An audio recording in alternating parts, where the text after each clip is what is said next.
প্রায় 12 বছর। তৃণমূল ক্ষমতায় আসার পর বামেদের খোলস ত্যাগ করে সন্দেশখালীতে দাপিয়ে বেরিয়েছে শেখ শাহজাহান।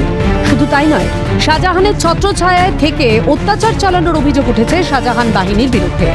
নারকীয় অত্যাচারের বর্ণনা দিয়ে গলা ফাটিয়েছেন গ্রামবাসীরা। এবার প্রতিবাদের ঝড় উঠল রাজধানীতে। ন্যায় বিচারের আশায় হাতে প্ল্যাকার্ড নিয়ে দিল্লির যন্তর মন্তরের সামনে অবস্থান বিক্ষোভে বসেন সন্দেশখালীর নির্যাতিতারা। যে 5 জন নির্যাতিতা মহিলা সন্দেশখালী থেকে এসেছেন, তারা কিন্তু বিভিন্ন রকম পোস্টার হাতে এখানে বসে রয়েছেন।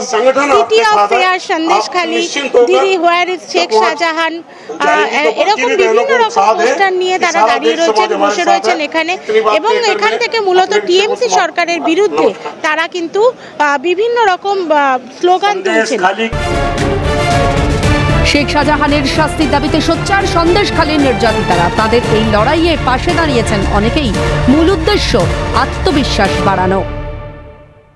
ये हमको तो जानकारी मिली ऐसे संदेशखाली, हमने संदेशखाली के बारे में जो पढ़ा सुना, बड़े दुख के उनके साथ इतना बड़ा अत्याचार हुआ है, कहना पड़ रहा है। उनके समर्थन करने के लिए हम यहाँ पर आए हैं कि उनका हौसला बढ़े, समर्थन दे, इतना करके हम आए हैं। বোঝা যায় যে তাকে গ্রেফতার করার পিছনে কোনো সদিচ্ছা প্রশাসনের ছিল না, এবং এই কারণে আজ সন্দেশখালীর মানুষরা এখনো বিরুদ্ধ রজনী কাটাচ্ছে।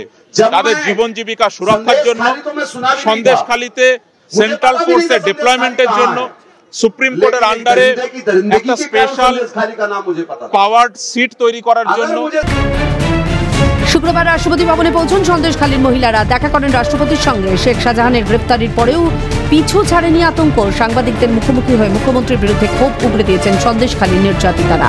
আবারও উঠে এলো বহিরাগত তত্ত্ব। একই সঙ্গে উঠেছে শেখ শাহজাহান সহ শিবু উত্তমদের দৃষ্টান্তমূলক শাস্তির দাবি। দিদিকে আমরা এখনোই চাই, দিদি আসুন, এসে দেখে যাক যে আমরা বহিরাগত না আমরা এখানে স্বাধীনতা। আমরা আগাগোড়া এখানে আছি, আমাদের পূর্বপুরুষ এখান থেকে চলছে। আমরা এখান থেকে বেরোনোর পরে ওই সন্দেশখালী যাব, কেমন ভাই থাকবো, কিভাবে থাকবো, পরিবার কেমন থাকবে আমরা নিজেই জানি না। আপনারা শেখ শাহজাহান, উত্তম সর্দার, শিবু সর্দার এদের জন্য কি শাস্তির দাবি করছেন? এরা তো ফাঁসি চাই, আমরা ফাঁসি চাই। কিন্তু এখনো সব জায়গায় বর্তমান তার ভাই, তার শাশুড়িরা কিন্তু এখনো দাপিয়ে বেড়াচ্ছে সন্দেশখালীর বিভিন্ন অঞ্চল। এই সমস্ত কিছু নিয়ে তারা রাষ্ট্রপতি দ্রৌপদী মুর্মুর কাছে গিয়েছিলেন। আর যন্তর মন্তরে অবস্থান বিক্ষোভ করছেন এবং মহিলারা পরিষ্কার বলছেন শেখ শাহজাহান এবং শিবু সর্দার, উত্তম সর্দার সহ তাদের পুরো বাহিনীর ফাঁসির দাবি তারা বারে বারে চাইছে। এবং আজকে যন্তর মন্তর থেকে কিন্তু পশ্চিমবঙ্গে রাষ্ট্রপতি শাসনের দাবি আরো একবার। দিল্লি থেকে ইন্দ্রাণী দাশগুপ্তের রিপোর্ট, ক্যালকাটা নিউজ।